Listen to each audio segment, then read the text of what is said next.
Há uns anos atrás, eu fui convidada a dar uma palestra sobre educação do futuro. E eu fiquei pensando, né?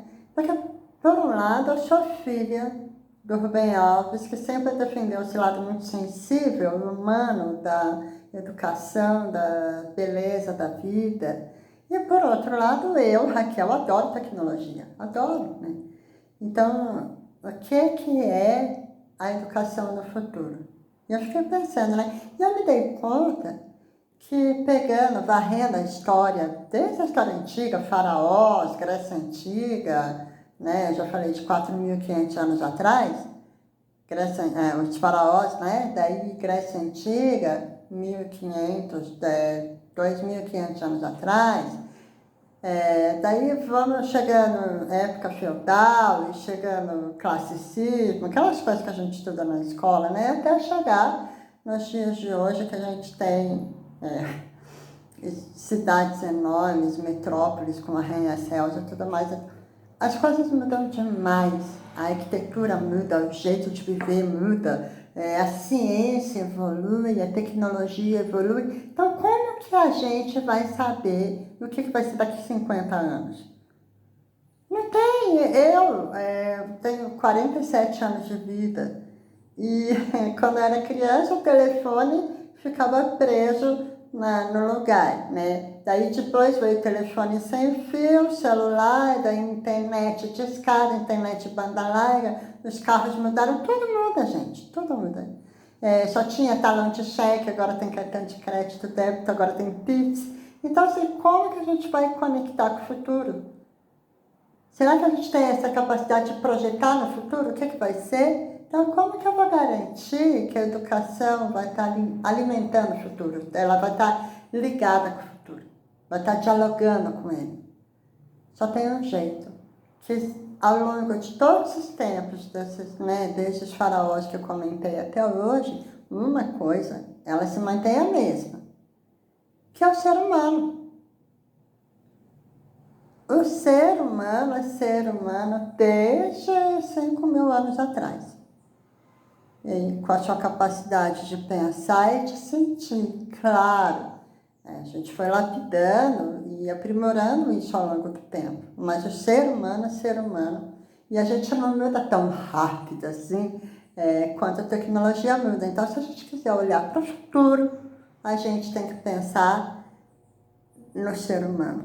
É a única garantia que a gente tem que se a gente plantar uma sementinha no ser humano hoje, ele é capaz de carregar essa sementinha daqui 40, 50 anos. Porque se a gente achar que a gente está dando um equipamento moderno para a pessoa, daqui 5 anos a gente já vai ver que não é bem assim. Então esse é o diálogo que eu tenho e o pensamento que eu tenho sobre a educação do futuro. Se a gente quiser garantir que o que a gente está educando hoje vai servir, vai ser um ponto positivo para aquela criança carregar na vida dela, vai ser alguma coisa ligada ao ser humano e ligada ao pensamento e ao sentimento. E aí, ligado, estou falando muito ligada, né? Mas conectada a isso, então vamos mudar a palavra, eu trago uma coisa que meu pai falava muito, que a gente esquece as coisas, e aí eu estou falando de educação, não porque a gente é burro, mas porque a gente é inteligente. Você fala, nossa, não. Peraí. A nossa inteligência, ela está ligada à nossa capacidade de elaborar pensamento. Ela não está ligada à nossa capacidade de carregar informações. Eu não tenho que saber um monte de número de cor, por exemplo, para ser inteligente. Não tem. Então, a gente carrega as informações quando elas têm serventia para a gente. E você pode notar que muitas coisas que você aprendeu na escola você esqueceu. E não é porque você é burro, é porque você é inteligente. É porque a cabeça ela não vai ficar armazenando peso extra. A cabeça ela armazena aquilo que é útil para a gente. Aquilo que faz sentido a gente carregar. De tudo que eu aprendi de matemática na escola, por exemplo, leite seno, cosseno, Bhaskara, nossa, um monte de coisa, eu já me lembro. Eu sei somar, subtrair, multiplicar. A regrinha de divisão que faz aquela... Eu já não sei mais fazer, mas eu sei fazer regra de 3, é extremamente útil para mim. E muitas vezes eu também uso exponencial. Fora isso, eu não sei para que eu usei aquilo tudo. Aliás, eu sei. Foi para passar na prova do vestibular. E daí depois eu pude me libertar para começar a esquecer as coisas. E se você parar para pensar, com você também foi assim. Se a gente for prestar o Enem hoje, a gente não vai passar. Nem os professores que ensinam as coisas passam, porque eles vão saber passar naquilo que eles ensinam. Mas nas outras coisas eles já esqueceram, eles não vão passar. Então, e meu pai, inclusive, ele fazia uma comparação desse raciocínio com os corredores de macarrão. Que a gente põe a água, o macarrão dentro, o macarrão ferve. Aí, quando ficar pronto, a gente tem que jogar fora o que não interessa. E aí despeja no escorredor de macarrão para ficar com o que interessa. É o que acontece com aquele bando de conteúdo que a escola coloca na cabeça da gente. A gente fica armazenando aquelas frações de tempo necessárias para a gente passar na prova. Que a gente passou, escorre tudo. Não está ligado com a vida. Então, eu estou falando de educação, mas a gente tem que pensar que a educação não é só o que acontece formalmente dentro da sala de aula.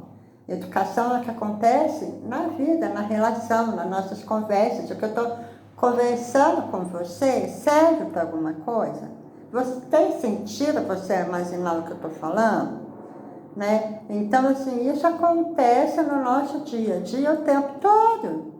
O tempo todo. A educação, ela serve para melhorar a nossa relação com a nossa vida, serve para melhorar a nossa convivência, tanto da gente com a gente, que isso não deixa de ser uma convivência, quanto da gente com os outros. E, então, o que a gente tem que carregar de informação?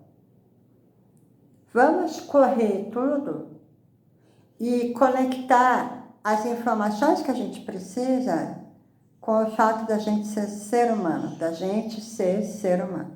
Isso vai ligar aquilo que a gente aprende e ensina com o futuro. Porque, recapitulando, a única certeza que daqui a 50, 60 anos que a gente vai ter é que o ser humano vai continuar sendo ser humano. Então, até lá, gente, um beijão. Semana que vem eu estou de volta.